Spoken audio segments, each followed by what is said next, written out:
Pumps and they bump, pumps and they bump, pumps and they bump. I be that girl with that pumps and they bump. He like that bang, bang, bang. He like that bum, bum, bum. He like that love, love, love. I'm like that jug, jug, jug. He trip when he on it. One taste and he want it. In August, you all released your self-titled third studio album, Fifth Harmony. Got to co-write a little bit and really put your voice into this album. What was the goal? I feel like the goal was to have our most authentic piece of art that we've had so far.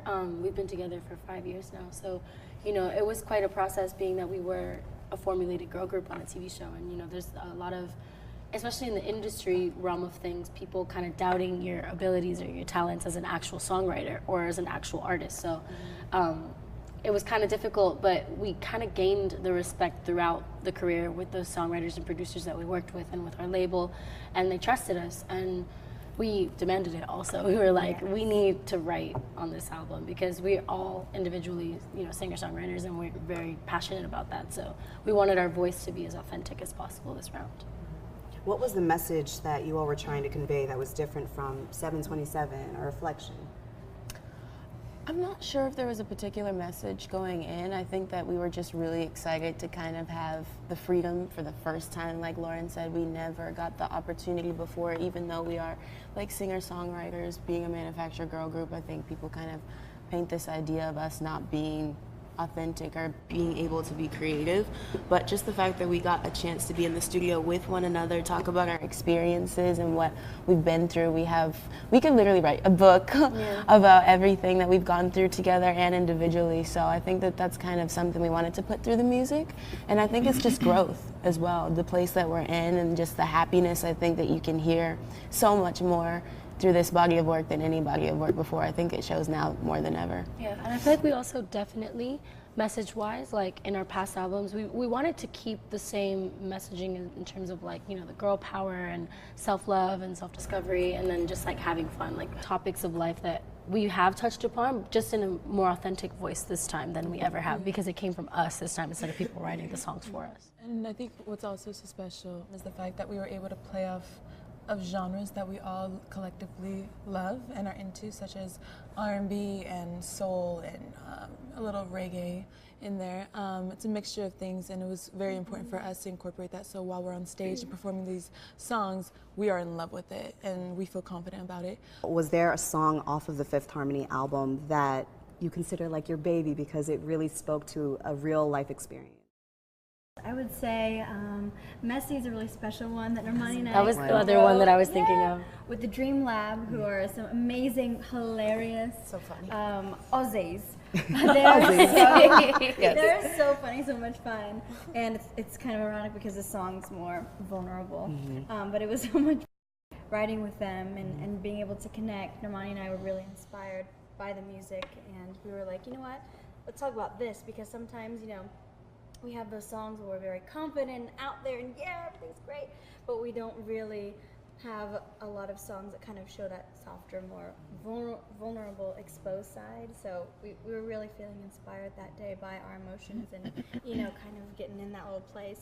I wanted to touch on Messy for a second because the message in that song is embracing your insecurities and just dancing around the room with nothing but the radio on and really just like feeling in touch with yourself. You guys are always on the road, hustling and bustling. How do you find the time to really connect with yourself, especially being in a group? Yeah, it's a conscious effort. I feel like it's like you can't, because I find myself getting caught up sometimes where like a week has gone by and I don't, like it's just like wake up, work, sleep, wake up, work, sleep, wake up, work, sleep, wake up, work, sleep, and I get kind of caught up in that, and I'm like, wait a minute, like I need to breathe. Like I like to read books, I like to listen to music, I like to like really loud on a speaker, not even like earbuds, like in a speaker, like filling the whole room. For me personally, it's like as simple as calling my grandma or my dad back at home and just having like an hour conversation about whatever it is that I'm going through, because it is like really hard being, caught up and being in the limelight, and especially because, we're public figures and we've been doing this since we were like 15 years old. So I think that for me personally, there has been times where I'm like, oh damn, I don't even really like recognize myself anymore. I need to get back to remembering who I am.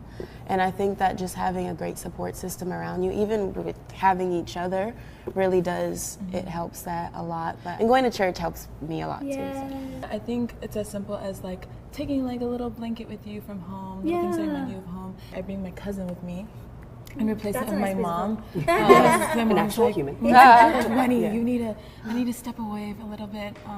So just like a little growing up to do, you know, like I need you to feel like you're 20. Absolutely, that's so important, Dinah. You're absolutely right. Like it does help. I have my stuffed animal moose moves. Literally Still has loose So he's cute. so cute. My dad gave him to me when I was a little girl, and I've kept him with me throughout everything in my life. Like, and he will not ever be in a suitcase because God forbid something happens in my suitcase. I can't lose him. So I have to keep him. Should have brought him to the round table. I know, right? He's sleeping and he's nap, guys. Who's resting? But I love when we have a break.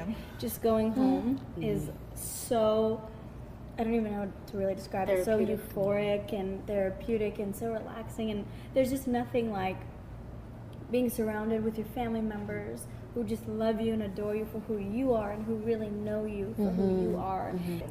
When you guys are working, like Lauren, you said you wake up, work, and then go to sleep. What's a quick fix for those days when you wake up and you just feel a little off? Breathing exercises. Like That's important. just You gotta kind of I kind of just like take periodic moments throughout the day where I just kind of inhale, exhale a few times, and just kind of gather myself, because there really is no remedy for it, because you can't think about it. You just have to go, you know, because we work such long days sometimes. Sometimes we wake up at 8 o'clock in the morning and don't go to bed till midnight, you know, and those kind of days are draining. They really are, because you're doing interviews, you're talking to a lot of people, you're in heels all day, which is the worst. So it's tough, but breathing it out and texting people you love. I feel like it's also super important that you like read some really motivating quotes in the morning. I've been doing that a lot lately, where you just like sit back and you just like, wow, this is my lifestyle. Like look back at when you were 15, 11 years old, and you're like, how did I get here? And then you just start appreciating it. And then you gratitude most definitely is so important. So it's been 5 years since the X Factor, and I feel like, you know, there are so many industry lessons to be learned within that time frame. Girl. So can you drop a gem that a woman or like another female mentor has given to you that you've taken with you on this journey? Okay. So Dina LaPole, she's our Amen. This woman changed our lives, straight up. But one of the best things that I feel like she told us was, I don't care how old you are, I don't care what people have told you, you need to know your business. You need to figure out all of the working parts, and here's this, here's this, here's this, here's this, here's this, and this is why you need to pay attention. She took the time. Read your contracts. That is like one of the most important things about this industry. There's so many sharks out there looking to Makes you understand it. looking to tear you apart, and it's like, it's really sad because I've seen a lot of super talented people get swallowed by their contracts, and it's so sad. It's horrifying. Because it's like it's like they suck the life out of them, and then once they're dry, they're like, okay, cool, moving on to the next one, you know? It's a Disposable. cycle. People are disposable. Yeah, it's not just all glam and get on a stage. Like, no. There are a whole so business. many moving parts, and it's a corporation. Like, it's literally an industry. So, Absolutely. That's about you, amazing Ellie? advice. What pieces? Just take in every moment and enjoy it. Breathe. And then also just trust God through everything, because it can be really, really crazy and really hard. And you see a lot of things in this industry that are horrifying. And there are things that have happened to us that are really just horrifying at the end of the day. Just to have that faith and just to know that things are going to be challenging in your life, but just to persevere. everything's a lesson. Yeah. I keep a journal with me. I used to write since I was like 10, because my grandmother gave me this journal, and this was like my first time writing. She's like, you need to just write like how your day is, and every little thing, because you'll forget it. Your memory cannot hold every little thing. So it was funny because during X Factor we bumped into Kelly Rowland, and she mentioned the same thing, and I was like, oh, I do have a journal. She's like, it's necessary that you guys all write down what's happened throughout your day, because it becomes all such a blur. Yeah. And she was saying how like she kind of regrets not keeping those memories or like documenting them. I've kind of held on to that because every little moment counts. And for me, I want to remember those moments. I want to remember how I felt. I want to remember what was going on in my mind. And so that one day when I look back, I'm like, wow, I went through all this. And it's not just documenting on social media, it's an actual conversation with yourself. Exactly. That's the most important part. I would say also Kelly Rowland. She just told us how important it is to take pictures and to document, you know, every single thing that you go through because it's too good. And I actually find myself sometimes like, oh my God, we were actually at the White House like twice, and we were invited to the White House. It's like moments like that By you Obama never. and Michelle. Why Obama and Michelle? Let's make that clear. Let's make it very clear. And it's just like we've done the MTV Music Awards, and we've done so much, like more than I would have even AMAs, thought coming into it. We've Freaking killed it, and we're only. People's Choice. I'm 21 years old. You're 21. You're 24. You're 20 years old, and we're so young, and we've just done so much living. Yeah. And I think that one thing that she really stressed, she just kept saying like, take pictures, write everything down. You don't want to forget any of it. And she said that that's one thing that she regretted, was not documenting everything. And then also Nicki Minaj, she said, never let anybody steal your joy. Oh, Shout out to Nikki. That was a good one. That's when I went That's pee. the I wasn't there for That that. was She missed thinking out about on I it. missed out. I want to go pee, and they had a Nicki Minaj moment while I was in the restroom, Thanks. and I was really sad. Yeah. No, but we're gonna have It's it okay. again. Yeah. You look cute. It's okay. I was in her Instagram story. Yeah, there you go. At least. Looking back on this past year, what was the biggest hurdle that you guys experienced as a group and individually, and how did you overcome it? I think for us making this album, I think there's just so much that kind of went into it and so much that was going on. I feel like we knew who we were and we wanted to find our sound, but we also had to really be vocal and put our foot down and just say like, hey guys, we're creating the album that we want. We're working very hard and we want to be able to write. So Chris Anakute came in and he helped with all that. And he was able to really give us that freedom and that freedom to have the input that we finally wanted. Honestly, we can't even pick one. Almost every day. It's an ongoing. There is a problem. There's something. There's some little demon working some little thing. Yeah. We always overcome them. We're resilient. We are so It's resilient. what we do. I am We so really proud are. of us. I can't even explain to you. Like, there's just so much and so many moments that so many people that like just they don't want to see you win. Yeah. Like Khaled says, like it's a real thing. It really is. They It's don't a real they thing. don't want to see you win. They don't want to see you thrive. They don't want to see you happy. It's like this But look at the smile, y'all. right? You're smiling, and God is watching over and making sure that we're clear. Like Amen. that's and it's really like it's about a focus thing. It's a mentality thing. Like I feel like we go into survival mode so often. We're like, what are we gonna do to get this done? And we always imagine figure being it in out. that place, only having to depend on one another. Each other, yeah. Like, luckily now we have an amazing team that we feel supported by. Yes. But there was a time where it was just the four of us. And it's like, what the hell are we going to do? How are we going to get through this? Yeah.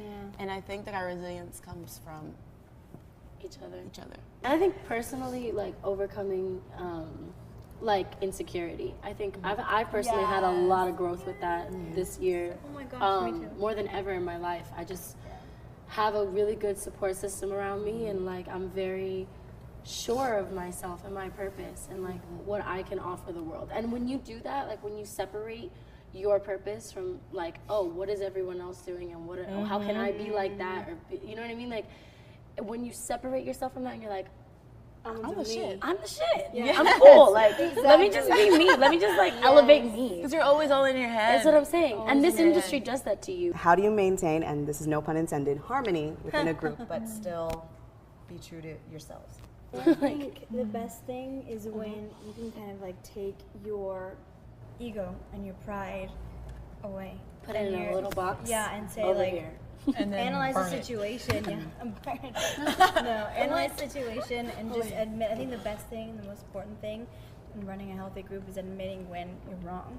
You know, admitting when like, And then it's not wrong to be I wrong. didn't. Yeah, that's the thing. That we're all growing and learning, and growing, yeah. sometimes life is intense, so you're gonna fuck up. You're gonna do things Yes. sometimes that you're like, wait, I didn't even mean to do that. That's I'm so the thing. sorry. And Like, communicating and being able to see it from the other person's side, like, oh, I didn't mean it that way, but you took it that way, and I'm so sorry. Like, I didn't mean that, or you thought that was that way, but it really wasn't. And I'm sorry for that lack of communication or whatever. But the most important thing is to speak to each other in any relationship, y'all. Friendship, boyfriend, girlfriend, whatever. It's true. It's the big thing. Communication. It's the big Having that Number open one channel. key. I think it's also Major key. a matter of making sure that everybody feels supported.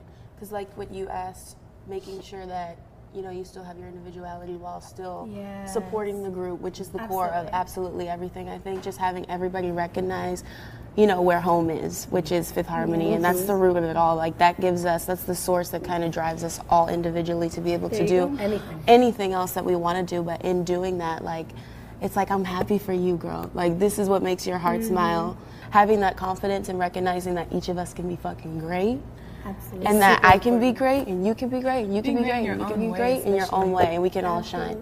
We're also different from one another. Like, we listen to different things. I mean, we like a lot of things that And we can be that we do similar, love. for sure. Yeah, together, there's but similarities. Very But- similar. But we are very different from one another. So It's really cool. It's like fun. It's like a little. we love different party, styles of guys. music. I mean, on the carpet we wear different styles of clothes, but we all keep it very cohesive. Yeah. We make it work. Shout out to that. Well, shout out to you guys. Oh man, I ran out of water. Mine is kind of. You want some? Give me a little bit, just for the cheers purposes. Thank you. Cheers, guys. Cheers.